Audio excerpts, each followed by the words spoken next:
Good evening, everyone, and welcome. My name is Byron Anthony. I am the Managing Director of Eden Theater Company, and thank you all so much for joining us for our Fall 2020 Playwrights Lab.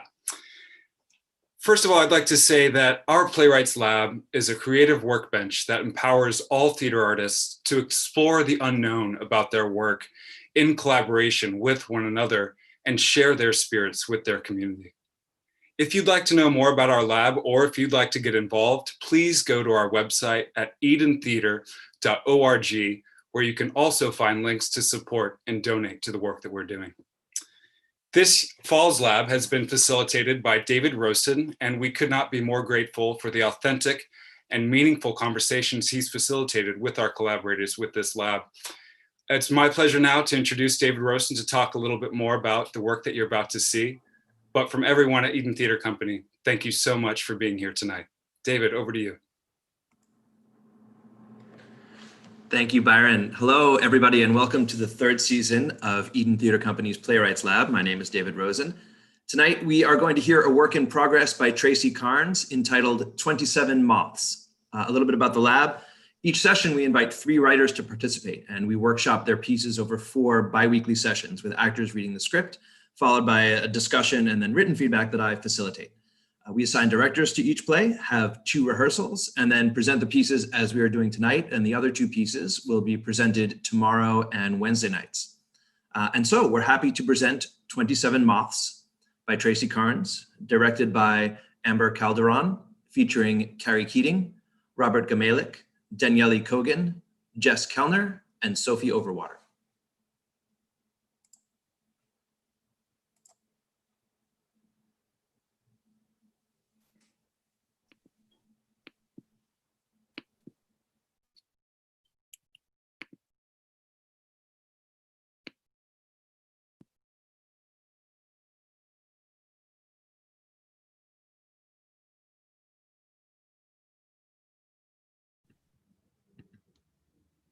Prologue.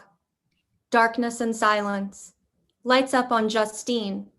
She's in an abandoned lot near Los Angeles, the burning city, somewhere dark, lit by the glow of a Coke machine, addressing an unseen group of followers. She's holding a small paper bag, like from the grocery store, and a hand-printed flyer. Starting. The propaganda. Listen. Starts reading from the flyer. She's just some stupid girl who spent a lot of time hanging around after that thing passed over, buying secret intel and bartering for black market clues, tapping into weather reports from the future and dreaming magic spells from the past. One day, that stupid girl started thinking that she was in charge. One day, not long after it happened, that stupid girl started saying, 3 days. Stops reading. And they hate me for it. For sacrificing my nights and my days, for compiling data that gives me the savior's edge. They hate me for it, when they really should be learning to love me. Listen, that thing has passed over. Was it Russians or aliens or something else? It doesn't matter. What matters is what comes next. Remember the history. It took 27 months from beginning to end, from the start of the Manhattan Project to the detonation of the first atomic bomb. 27 months. And the laboratory at Los Alamos was primitive. Those early bombs could wipe out people and buildings and cows. So what? This new device, which has passed over, can do so much more. Radiation can wipe out old God constructs, scramble molecules to create new creatures. Imagine it. Now go 3 days. 3 days into the desert for purification. Blackout. Scene 1. Lights up on a large motel room in an abandoned motel in the California desert. The kind of place with cool retro neon signage that more than slightly oversells the place. Berg and Lola are hanging out, killing time. TV is on, but they're not watching it. I'm just saying, it doesn't make any sense. No electricity for the minibar fridge. No electricity for the lights, except for that stupid sign outside. I'm hot. No electricity for the air conditioning, or even the damn fan. How come the television works but nothing else? Not a real question. Where'd Justine go? How come the television works, but nothing else? Justine went back to the burning city. Why all those people are so wrapped up in her, I truly cannot fathom. Various miracles. What?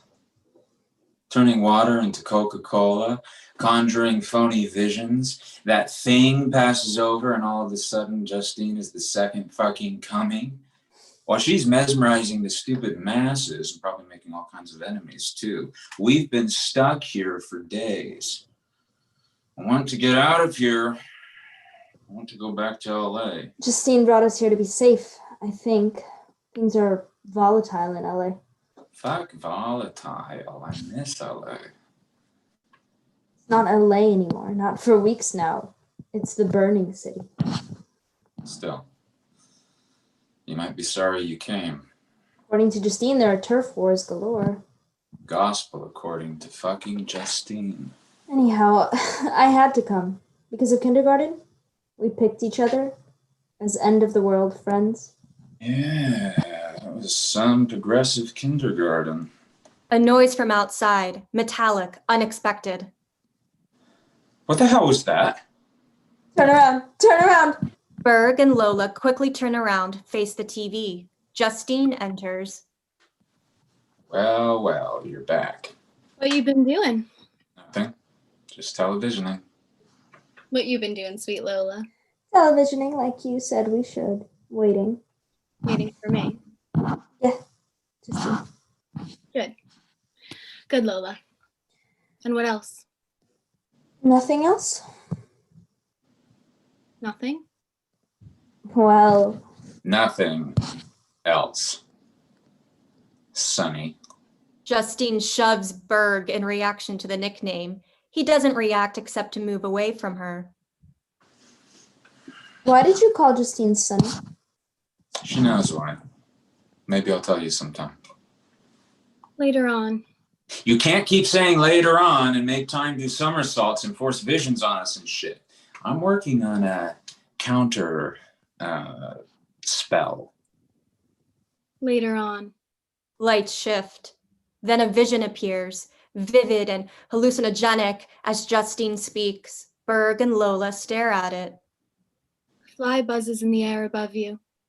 A locust lands on your hand. You come to a river of blood. Stinks. Metallic smell. Rotting, metallic, and hot. The vision fades and lights shift black. Rotting, metallic, and hot. She cannot keep forcing these simulations on us. But if she's our leader, The visions are for your own good, to prepare you. And then what do you do?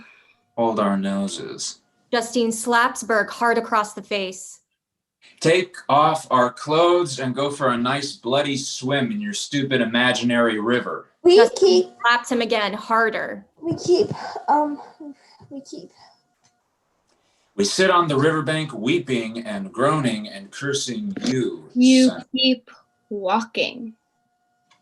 To where? 3 days into the desert, I'm sick of hearing that 3 days shit. But to where? wherever you are in 3 days. It's not a place. It's better than a place. It's a place and a time. What was that fucking noise? Right before you came in. The atmosphere, as it stands, something like wind, whipping things up out there, loose things, things not tied down, things not lucky enough to be inside.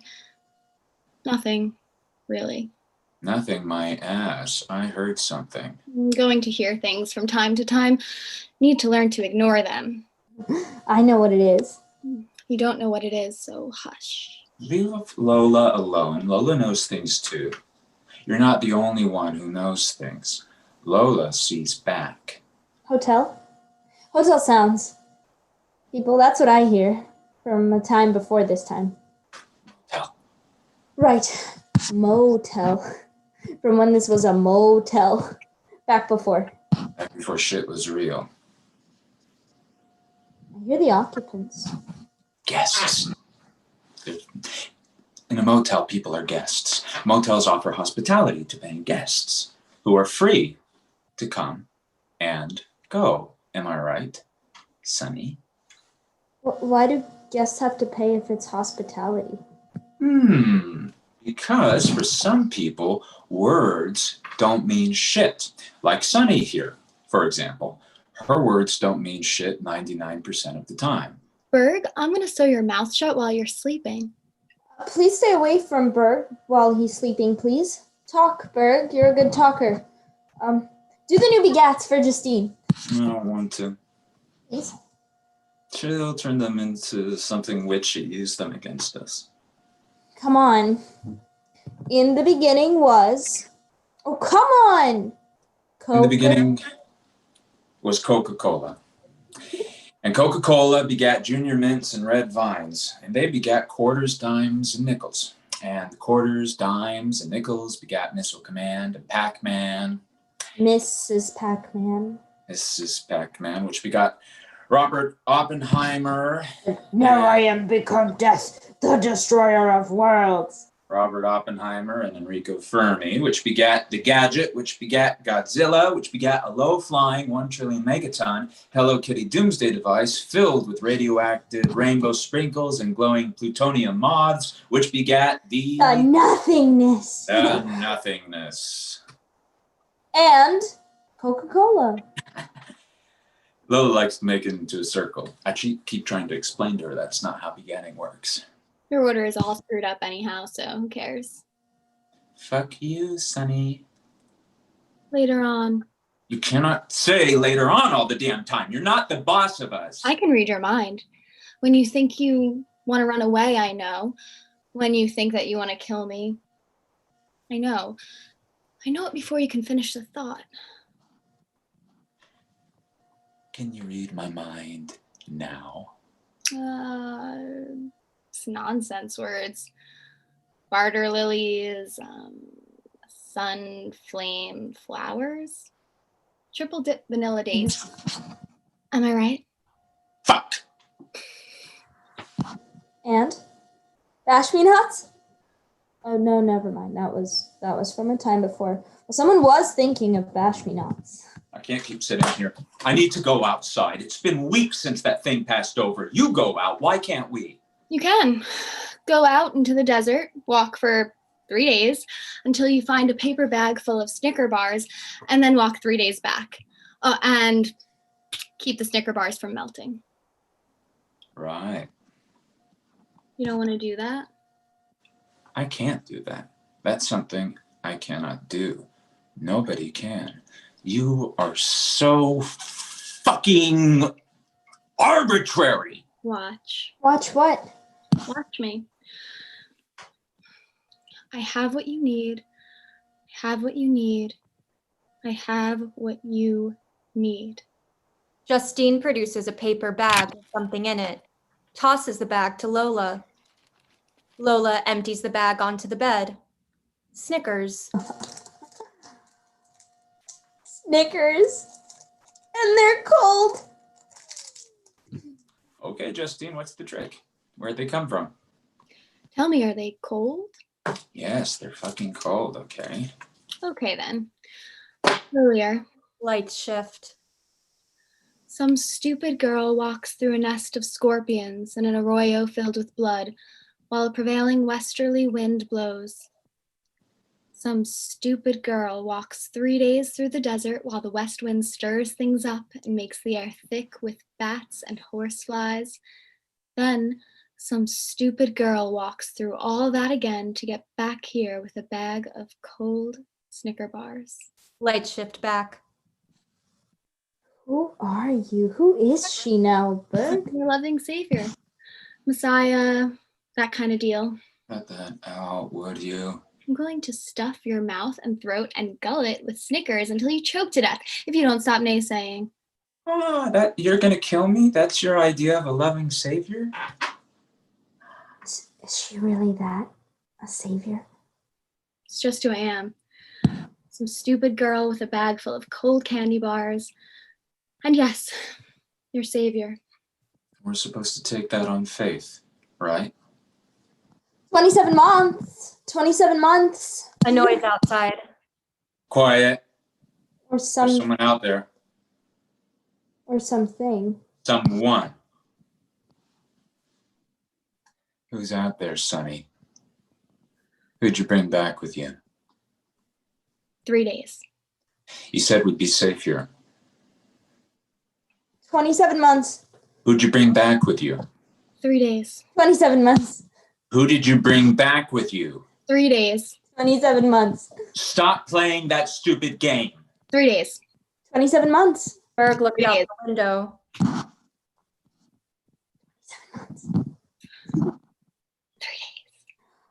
27 months.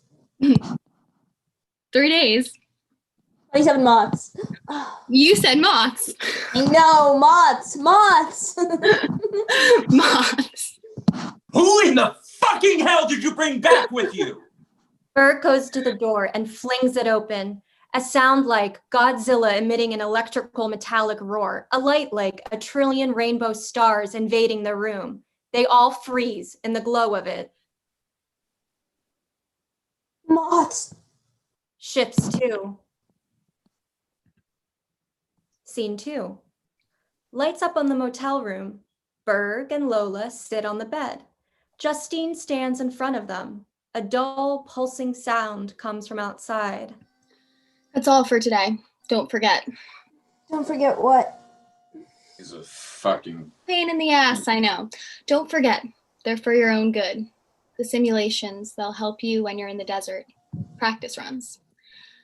Now Lola will say, It's hot in here. it's going to be from now on. That's the intel. There won't be a day when it won't be hot. I felt a breeze. Fuck your intel. So punch to Lola. She felt a breeze. I'm going now. Gotta find out what that noise is. I can't stand that noise. It's me.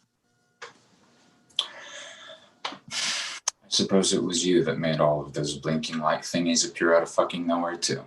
Just a few glow-in-the-dark moths I conjured up.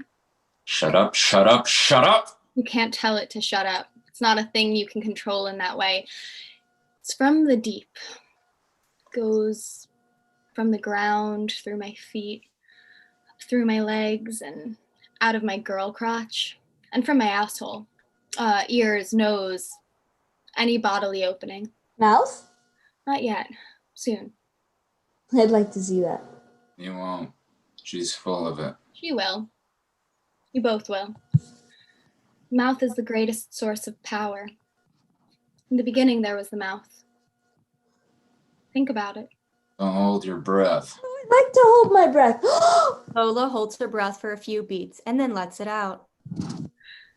Wait. I hear something. Nothing. You are a bossy pain in the ass. But she's pretty. Like a Hollywood starlet. Would have been before the thing passed over. Berg, do you think all the Hollywood starlets are dead since the thing passed over? Listen to me. You have to do what I did, okay? I walked 3 days out and 3 days back.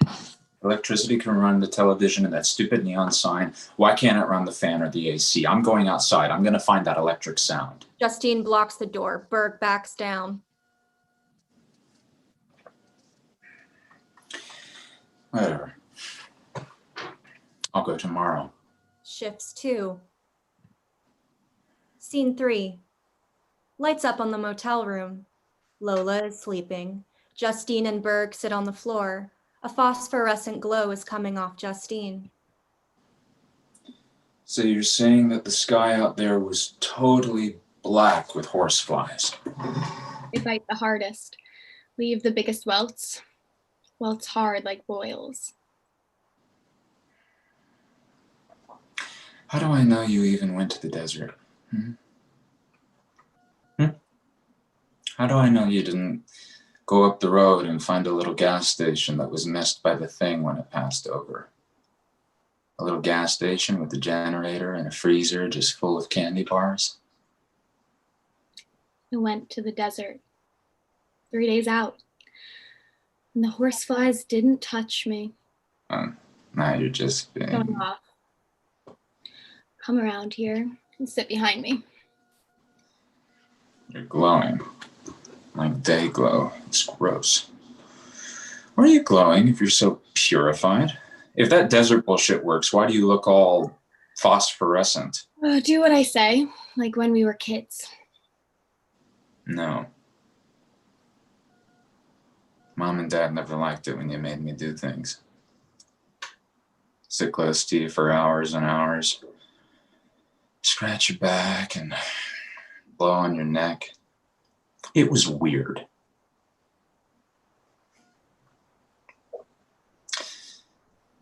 Do you miss them? Hush now. I want to go back to LA. To our house. Going back as a concept does not exist. You don't even act like you miss them. You're not sad that they're dead? Huh? You're not bothered by the fact that we, for no stupid reason at all, lucked out because we were hanging out, smoking in that culvert when it passed? You want another Snickers? They're still cold. Oh, how can that be? Berg moves behind her. Okay. I'm here, happy. Now do it. Blow on my neck. I'm so hot. Cool me off. Oh, that's stupid. Do it. I don't fucking want to, Sonny. She opens the paper bag and something is released into the room. The sound is deafening. Ow! What the hell is that? Hummingbirds? Oh, bats! Fuck! Get him off! Get him off! Berg waves his arm to brush the flying things away. Lola wakes up and puts a pillow over her head.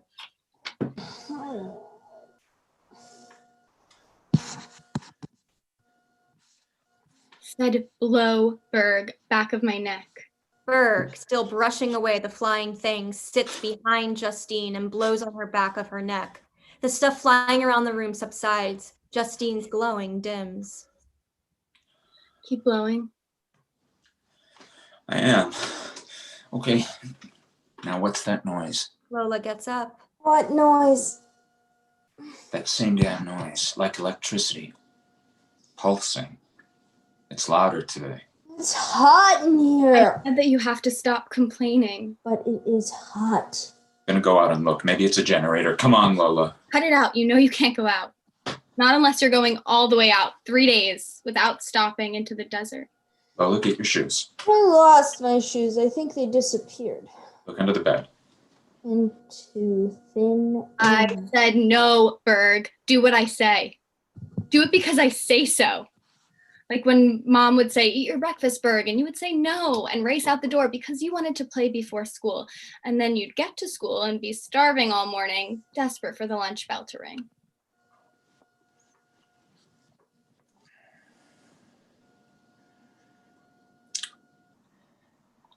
I saw you. You know that I did. Are you gonna kill me too? Like you killed the truck driver? That first night here? He pulled his truck into the parking lot. Probably thought he was gonna shelter here. But you killed him. Somehow. And dragged his body out of his truck and around back. Then you drove his truck down the road, left it there. You killed him and left him rotting in the sun. Rotting away out in the hot desert sun. Sunny. Sunny, sunny, sunny. I told you before, and I'm telling you now. Stop calling me that. Stop doubting me. I had my reasons. That's all you need to know. Please leave your sister alone, please. Why should I? We leave her alone. She reads minds, conjures bats and candy bars, stops time. You've seen it. It's all tricks. Watch. I can do it too. Later on. No. Later on. No, only I say it! Earlier, Justine bludgeons the man. Blood blooms like flowers. The man cries out, "Bash me not, bash me not, bash me not, bash me not." As Lola speaks, Berg comes up behind Justine and locks her in his arms so that she can't move. Justine struggles but can't get away. She keeps struggling. Berg squeezes tighter. Do anything crazy now. Don't try to burn the place down with one of your new tricks. You can't make us see, and you can make us see and hear things, but you can't overpower me. I'm stronger. Just listen. Listen. I can't television anymore. I can't decide what to watch. There's too much television. There's only television. I need to go outside. I need to go outside. One day, when we first came here, I watched a beetle.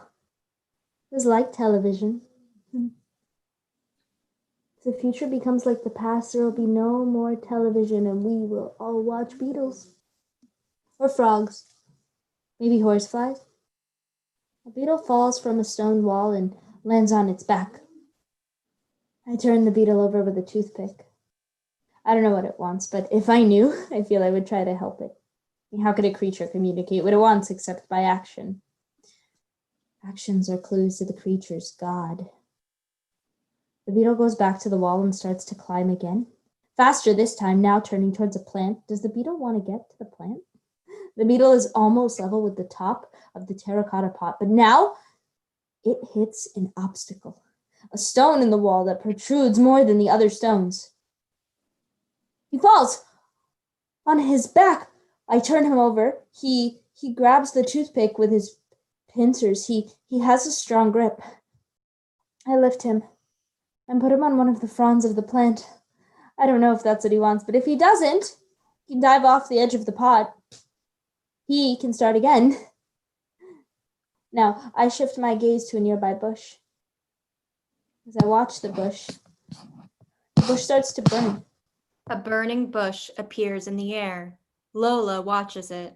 Berg, transfixed, squeezes Justine harder. She struggles to breathe. Now I stop watching the beetle. I don't care what the beetle wants. Maybe I even step on the beetle and crush it to death. Maybe. Now I need to watch the bush burn until something better to watch comes along. Berg finally releases Justine from his grip. Justine collapses onto the floor. She's not moving. You want to know what I think? Justine didn't want us to go outside because she didn't want us to smell it. The man's body. What was left after the fire she made to burn it up did its job. That's what I think. A sound like Godzilla emitting an electrical metallic roar. Shifts to Scene 4. Lights up on the motel parking lot. It's early the next morning and the sky pulses with a phosphorescent glow. Berg and Lola sit on lawn chairs. Berg is holding a hand-printed flyer, hands it to Lola. I found this in her pocket. News from the burning city. It says Justine is sly and dangerous, and that she was the one who started calling herself some stupid girl as a rhetorical device to make light of her power, to get her enemies to underestimate her. Is that the truth or lies? This also says that the thing is going to pass back over. The doomsday device. Just a little doomsday device. So what? A stupid little doomsday device. Passing over. Again. Changing things. Good! I mean, we have the chance to make life more interesting. Better. The doomsday device created a needed corrective to the past, something to rub up against and make us tough again after hundreds of years of increasingly soft lives. Water through a tap, food ordered from an app, cheap air travel, phones that let us see and talk to people all around the world without getting off our asses. The platinum age of television. Do you think Justine was right? She was a pain in the ass. But what about the desert? Was she right? The 3 days shit. 3 days into the desert to get purified and 3 days back. All the simulations we did. Imagine rivers of blood, imagine heat and horseflies. And Later on. Nothing happens. Later on. maybe only Justine could do the later ons, maybe. Maybe, maybe not. Are we going to bury her? Later on. Later on. Later on. Fuck! Berg, please answer me. Please bury her, are we? Tell me, did Sunny bury the truck driver she killed and probably stole the food from? The cold Snickers bars and the rest? Or did she leave him to rot in the sun and then set him on fire? She said she had her reasons. She said she wasn't going to do that to us. Wasn't she?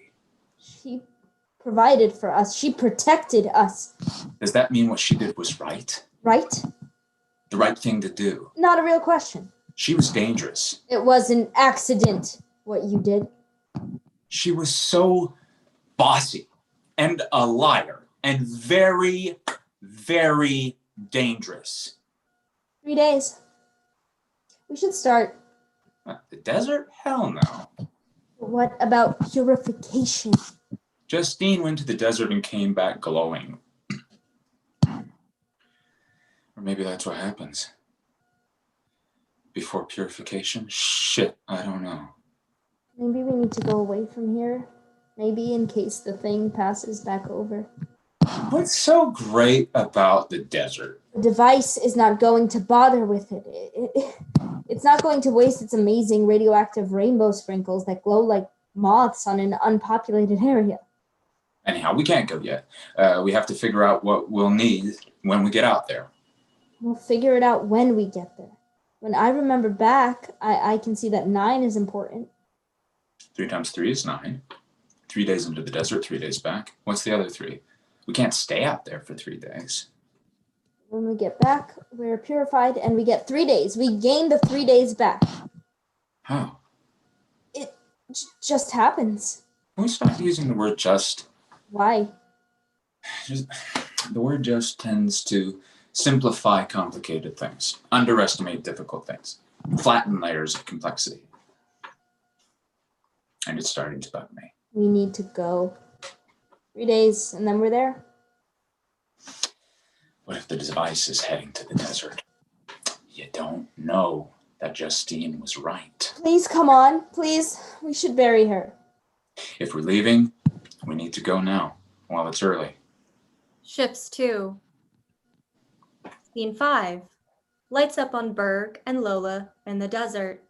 The sun is bright and the air is buzzing with flies, locusts, and other flying creatures. I think you're wrong. I'm not wrong. It's 2. I think it's 3. It's 2. Day 2. We have 1 more day. 3 days. 3. For no good reason. That's so her. So fucking arbitrary. We just keep walking and we get there. Where? And stop saying just. To the place and time we are after we walk for 3 days. We don't even know where we're going. That's fucked up. Listen. Listen, hear it calling? I can't hear anything. If those flies would just stop buzzing. You said just stop buzzing. Lola laughs. She laughs, and her laughter seems to quiet the buzzing. Berg starts to weep. It's okay. Don't cry, Berg. Listen. Hear that? It's quiet now. Let's do the begats. We're going to die out here. 1 more day. We have to keep going. I can't. You go. Let's do 3 days, 27 months. We got that game. It was a stupid game. She was just some stupid girl. Stupid. It was an accident. Was it? Please play the game, please. It's a good game. Changes the vibrations of the air around you, changes the directions of the thoughts in your head. Justine made her followers do it. She told me that. More Justine mumbo jumbo. You need to concentrate your mind, but loose like. Like you're holding your awareness in an open hand. So why'd she tell you? Maybe so I could tell you. The buzzing starts up.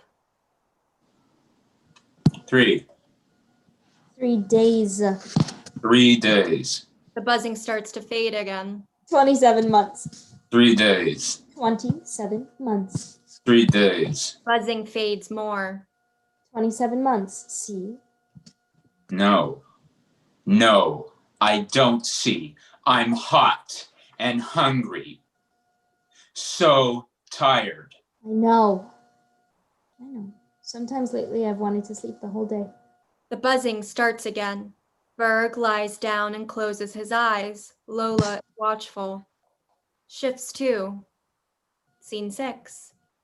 Lights up on Berg and Lola in the desert. It's dark, moonlit. A sound like rushing water is heard. Listen. Hear that? Maybe it's some people. We need some people to stand with us Not against her. Not against her. Not against Justine. She's dead. Right. She was just some stupid girl and now she's dead. Maybe you need more people to stand against me. Maybe. Against you? Maybe. We don't know who will be it after 3 days. It's boring out here. I wish we had a television. We're almost where we're going now. We don't need news from Black there. You said black there, black. Like the nothingness. No, the nothingness is not nothing. Not black, like a pit. Not bright, like the sun. Nothing. But it has a sound? Like that. They listen to the rushing sound. And then there was the nothingness which begat. Coca-Cola. Let's go back there. The sun is too bright. That water, or whatever that is too loud. Water would be nice. I want Coke. Ice cold, sweet, bubbly. Lights shift. One day, some stupid girl said, go out into the desert, walk for until you find a paper bag full of Snicker bars, and then walk 3 days back. Oh, and keep the Snicker bars from melting. I have what you want. I have what you want. I have what you want. If you want what I have. Lola produces a paper bag and hands it to Berg. He opens the bag and takes out an ice-cold can of Coke. He puts the can against his forehead and sighs. He cracks it open and drinks. And drinks again. Then he hands the Coke to Lola. She refuses it. I have what I need. I have what I need. I have what I need when I want what I have. Lola falls to the ground and pulls herself into the fetal position. Berg puts the cold can against her forehead for a moment, and then he polishes off the can of Coke. Shifts 2. Scene 7. Lights up on Berg and Lola. It's early morning in the desert. Lola stands, ready to go while Berg sits, surrounded by a nest of empty Coke cans. Berg tosses can after can into the air like clay pigeons and throws small rocks at them. It's silent except for the sound of rocks pinging off the cans. We did it! Now it's just 3 days back. Come on. If you say the fucking word again, I will just kill you. I will. I really will. I will fucking just kill you later on. We got here to the place in time, and now we go back. Who made the cokes appear? You or me? Later on. I don't know. Why can't I say later on and get us back there? Later on shows, I think. Like televisioning, but without the television. That's crap. 3 days out and 3 days back. Come on. What was the point of it? Huh? You want to tell me that? You know things. You're tuned in. Like you can hear motel guests, random people who once stayed in a stupid abandoned desert motel, years after they checked out, years after they slept in half-clean sheets, raided the minibar, televisioned and ate snacks and drank ice-cold Coke from the vending machine outside the motel office, the vending machine that commanded them to drink ice-cold Coke in big red lettering, a vending machine that's next to a payphone in the room of some poor asshole of a guest who had to listen to the thunk of the cans of Coke and 7-Up and Orange Crush and Squirt and Hires root beer as they fell from the top of the machine to the bottom. Thunk. While he's trying to read the newspaper, thunk. While he's trying to jerk off and television some more, while waiting for the morning, waiting for the next day to come so he can get the hell out of there. You can hear him. All of them. The ones who were there before. They were paying guests and they could leave whenever the hell they wanted. And they did. They left. For good. For another destination. So what's the point of this? Why are we in the middle of this stupid wilderness? Why did we come here only to go back? What's the point of going someplace that you're just going to have to leave? Seen our Savior said to come here. There must be a reason. I want another Coke. We need to leave now. Coke. When we get back. Not gonna fall for that kind of lame delay tactic that gets trotted out for a child. Something to do with 9. 3 days to get out here, 3 days to get back, 3 days gained or whatever.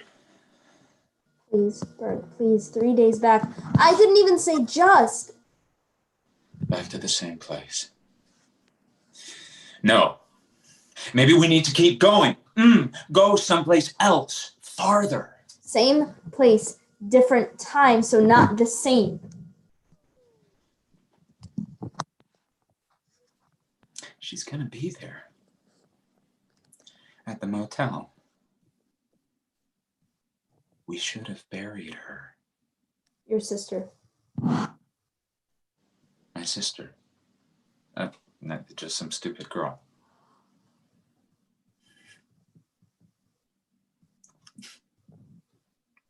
Say something. Do you want me to say something? Okay, I'll say something. Well, it's too late now. Maybe it is, maybe.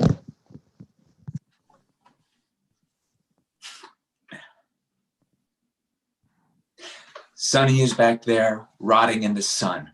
Our mother named her Justine. I was the firstborn one. Out there, melting there for 3 whole days. 3 whole days, and then another 3 days. Just some stupid girl who kept saying, 3 days, 3 days. That's what she kept saying. 3 days, and later on, never took a break or pause. But then right out of nowhere came the cold Snickers bars. That's right. Snickers bars. Pause that refreshes. Things go better with a Coke. Where there's Coke, there's hospitality. Have a Coke and smile.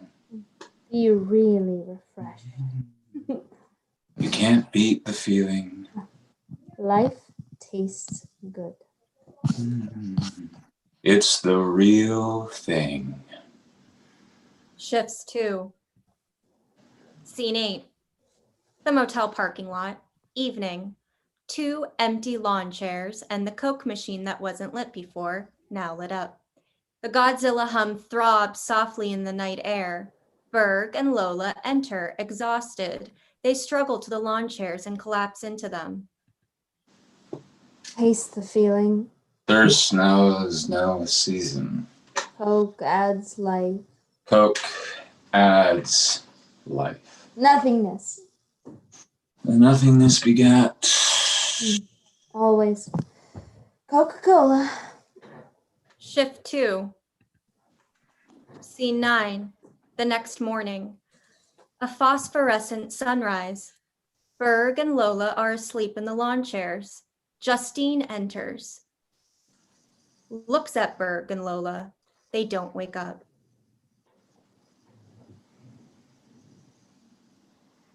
Well, you're back. Justine exits. Time passes. Now it's noon. The sun high and bright in the sky. Berg wakes up. He notices the Coke machine, which wasn't lit up when they left, and goes to it. Checks his pockets. No change. He hits the Coke button anyway. Thunk. A Coke drops. He takes it and goes back to his lawn chair. He drinks the Coke, and he falls back asleep again. Now it's evening, an impossible neon sunset. Lola wakes up. She sees Berg asleep, gets up quietly and looks around. She exits and then comes back, followed by Justine and the provisions man, each carrying a lawn chair. Justine and the provisions man put the lawn chairs down in the parking lot and sit. Lola moves her chair closer to Berg's and sits as well. Shifts to scene 10. The next morning, a different phosphorescent sunrise.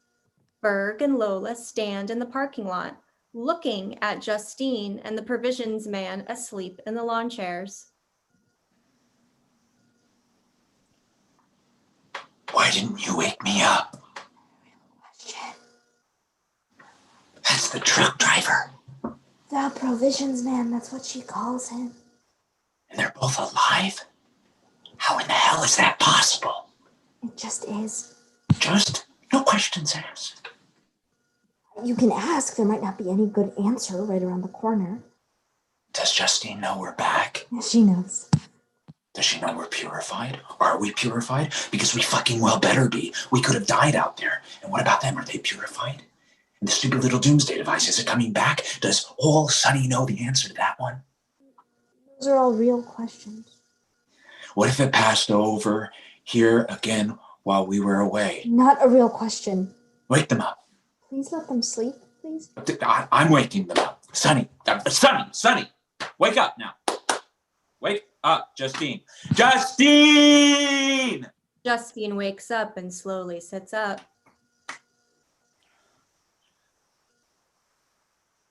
Oh, well. Look who's awake.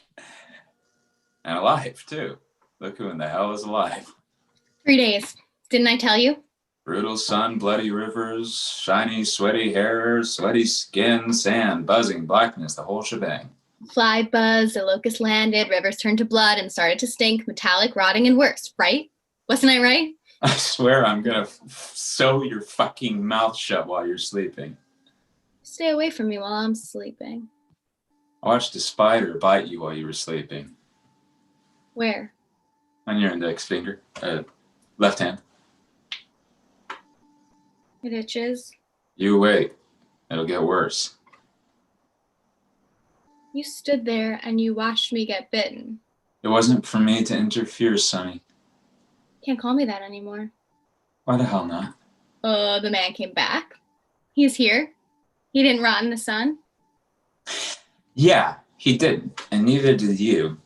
And how is it that that's the case? Stop automatically creating borders. Stop. And then start, but in a new way. What in the hell are you talking about? What if beauty were only given to the poor? The old, the afflicted. Sleep is a distraction. Pain is a distraction. Sex is a distraction. Work is, food is, it all is. Believe me. And then start again, but in a new way. Is she doing begats? They sound like begats. The gats are for the past. I'm talking about the future. Why should we believe you? You're so full of pronouncements, but so what? You're not the only one. I've got some thoughts too. What if Godzilla had the face of Mary, mother of the last Messiah? Would we find comfort and salvation in the fixed gaze, the firm embrace, the hot humming breath on our faces, our necks? Do you love me yet?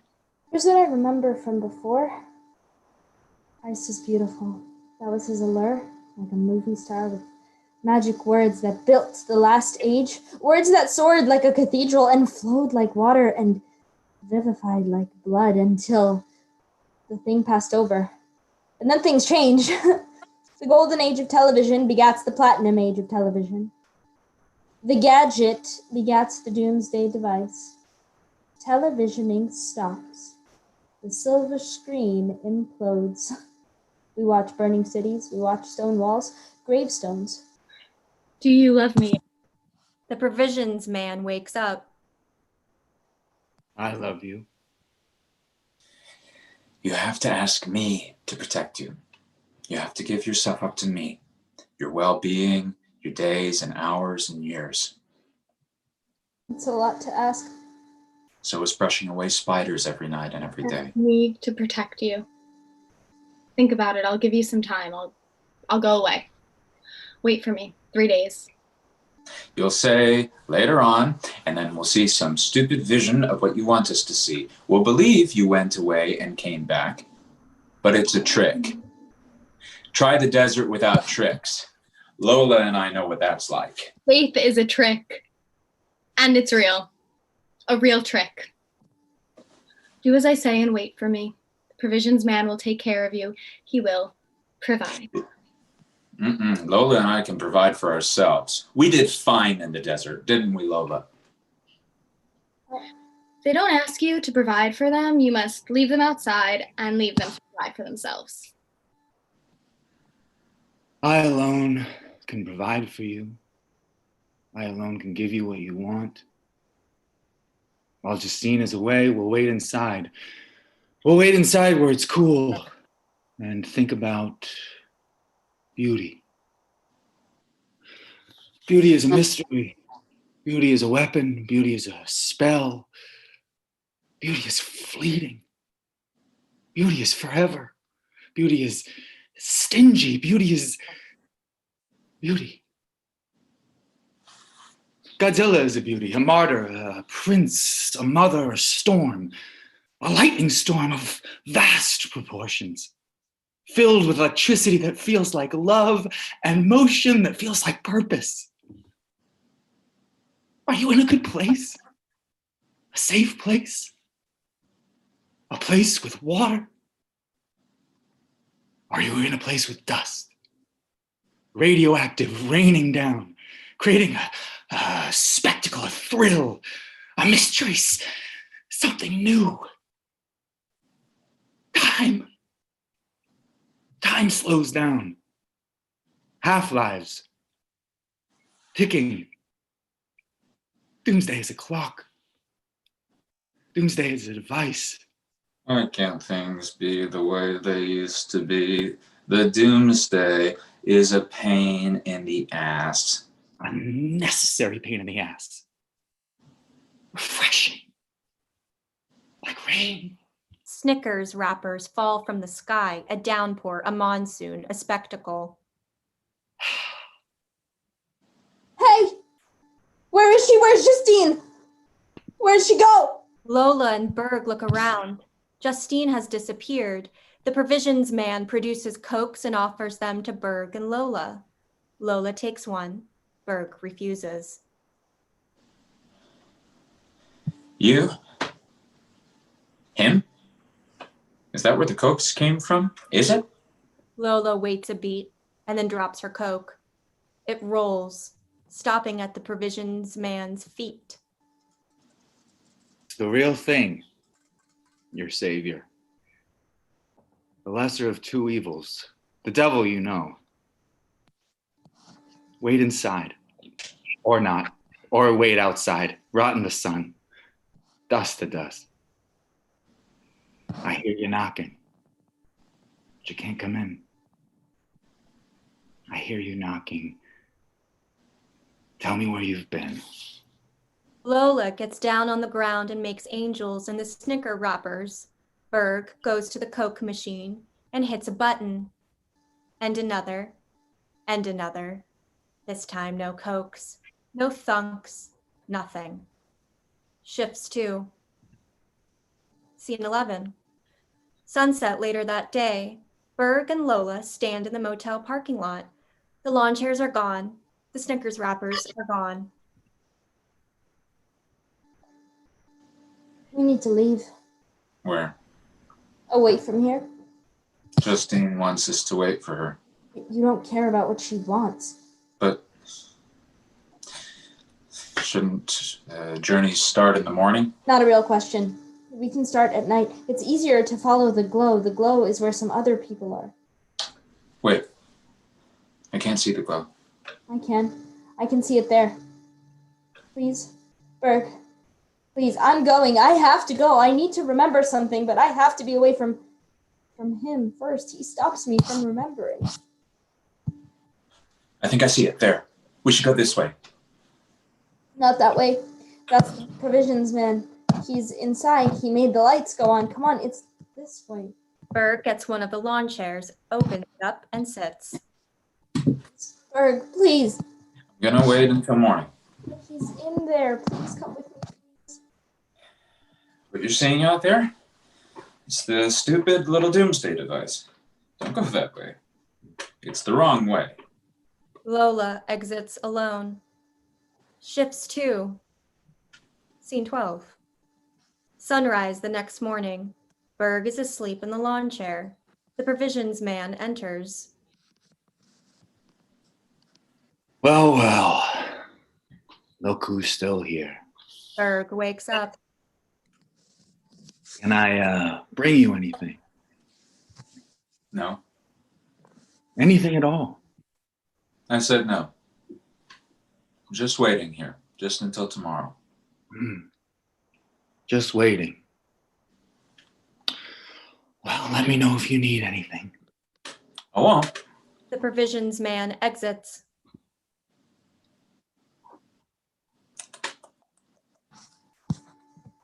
Berg saw a lizard dart from under the Coke machine and head in a certain direction. Berg watched the lizard as far as he could until the lizard disappeared. Berg decided it was a sign. Berg decided to head in that direction. Tomorrow. Shifts 2. Scene 13. Sun high in the sky. Berg is awake in the lawn chair. The provisions man enters. Lunchtime. Can I get you some lunch? Don't want any lunch. Don't want anything. You look hungry.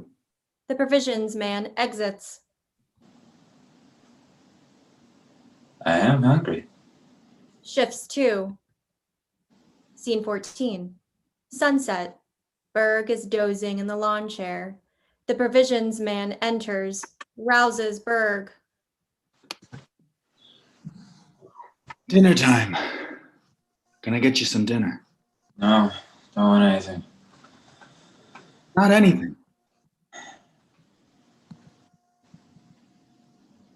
You're sure? What did I say?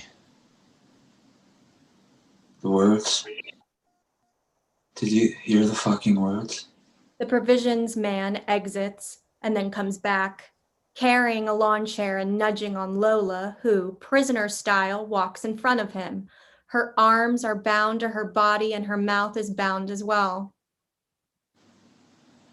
I know you said you didn't want anything, but I thought you might want this. The provisions man sets up the lawn chair and pushes Lola into it.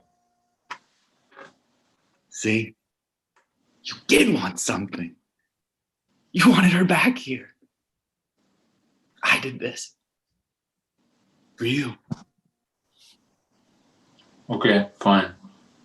You can leave her here until tomorrow. The provisions man exits. Berg starts to untie Lola's body. Arms freed, Lola indicates mouth. Later. Maybe. Shifts to scene 15. Later that day, Berg and Lola are in the lawn chairs in the parking lot. Berg is asleep. Lola is trying to get the tape off her mouth without hurting herself. She picks at it gently. The tape won't budge. Lola shakes Berg awake. She writes him a note in the dirt.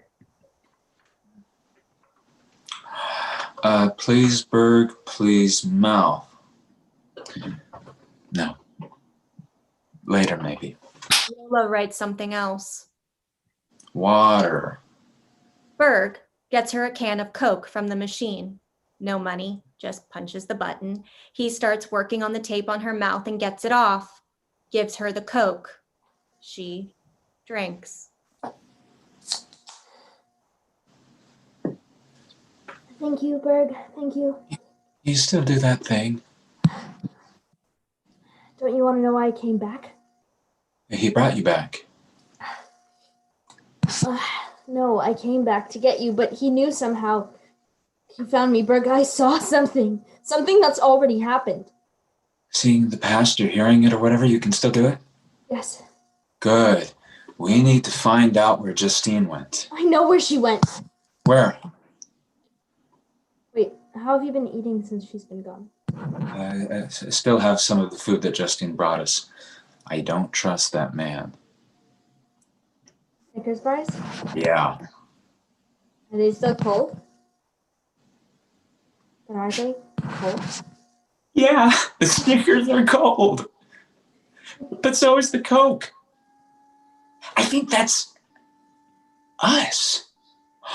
I think we make the Coke cold. The provisions man enters. Oh, well. What's this? I see you. Sure, you see me looking at me. Please go, Berg. Please. No, go where? I need to talk to him. Go talk to him. I see you. You have to go. I'm not going anywhere. Oh, leave. I'm not leaving you with him. I know what he is. I see what he is. I can see what happened here. Please go inside into the room. Berg goes and stands in the open doorway of the motel room. I see you. From before, the day she disappeared. Justine, just some stupid girl. Can I get you anything? Is there anything you want? Need? I need nothing. You must need something. Everybody does. Everybody does. Need. You are looking at someone who doesn't need. She thought she didn't need anything. Justine. And it turns out she did. Saw what you did to her. She asked me to. She wanted me to. She needed me to. The metallic Godzilla sound from before starts up as a dull buzzing. 3. And then another 3, and then another 3. 9. And also 2 and 2 and 2 more, then another 2, and finally 1 makes 9. Lights shift, an intense glow, a trillion rainbow stars fueled by plutonium, radioactive eternity forming a symbol, a message for the new era. Justine appears. A vision, a projection, a hologram, or as if she's on television. Berg, frozen in the glow, watches from the open motel room doorway. The vision becomes what Lola describes. 1, 2, her 2 hands. You sever her hands and you eat them? Justine doesn't struggle. She has offered them to you. Next, her feet. 3 and 4. You wrench off her feet. You eat them. They taste like miracles and determination. Then her legs, 5 and 6, you pop her legs from their sockets and then you eat. You eat! Her legs have all the flavors of the desert, blood and locusts and sweet cactus flowers, like fresh hope flowing cool. A flash flood across dry earth. Her arms next, 7 and 8. Her arms? They taste transcendent. After you eat Justine's arms, there's only her torso and her head. And a pile of bones glittering in the sun. Only her torso and her head with a face that weeps. Weeps and then smiles. For us. 9. What's left is 9. The glow diminishes, the vision fades. It's what she wanted. No, I told you, I see it. She wanted it for him. The firstborn, to save him. Berg steps out of the motel room. And you too. To save you too. I know. Now go. But who will provide for you? You need me. Because I'm just some stupid girl, right? You'll call me back here. You'll call out for me. No. Or he will.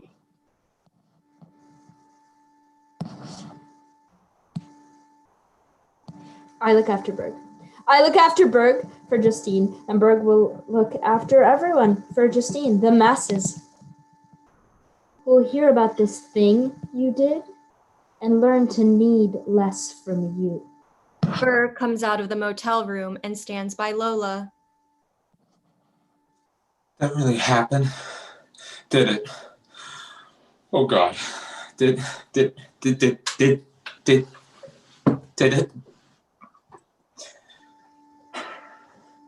I'll be listening.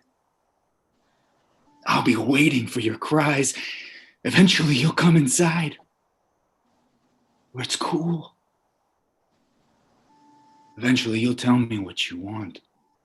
As the provisions man exits, a sound like Godzilla emitting an electrical metallic roar. He is the sound. In the distance, a light like a trillion plutonium rainbow stars. Look. The glow. The moths? Come on. Let's just go there. Just like that? We have to get away from here. If Justine was the savior, why did she leave us? Not a real question. Please, Berg. Please have faith. I can't. I can't. Is the television on in there? The time for televisioning is over. As Justine speaks, Lola sees something where the vision of Justine was, lights flickering into the view. The time for televisioning is over.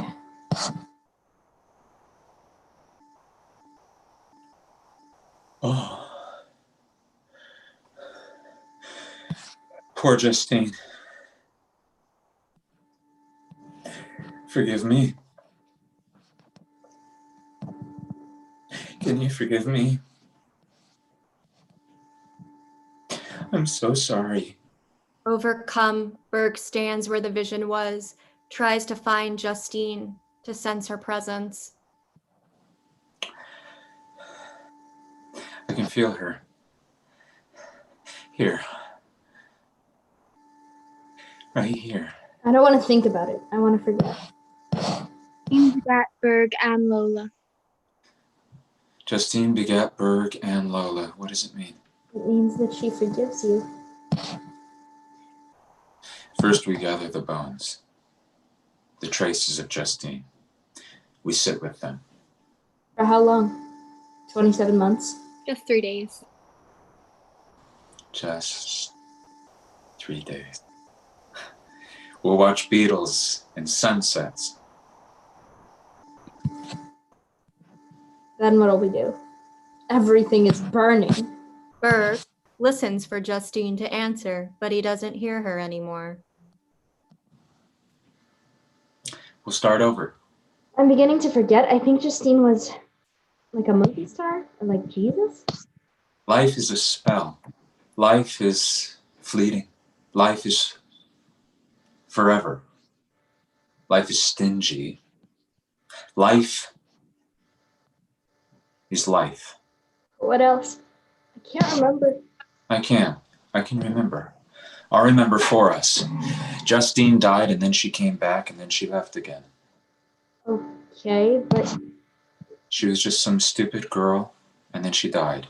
She was their savior. She died for them. That's why they need to know, so they can start over. that she died for them? That she loved them. Berg hands Lola a Snickers bar that has materialized out of nowhere. She unwraps it, takes a bite, and hands it to Berg. He takes a bite too. Berg opens a Coke. They share it like a sacrament. I love Coke. Mm. Especially when it's hot out. Mm.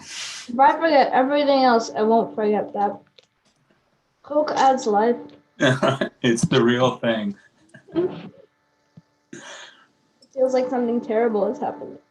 Forget it. It's okay. We're okay.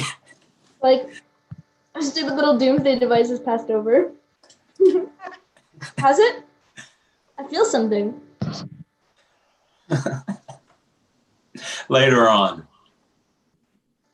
a moth flutters in the air above you. It's been so hot.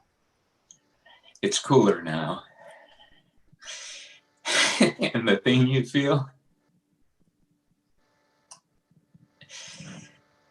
it's just a breeze. End of play.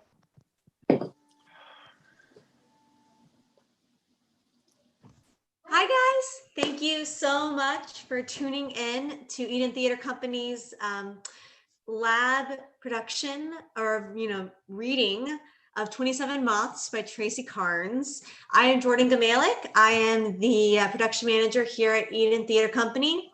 And before you go, as we know, you just had a wonderful night watching theater.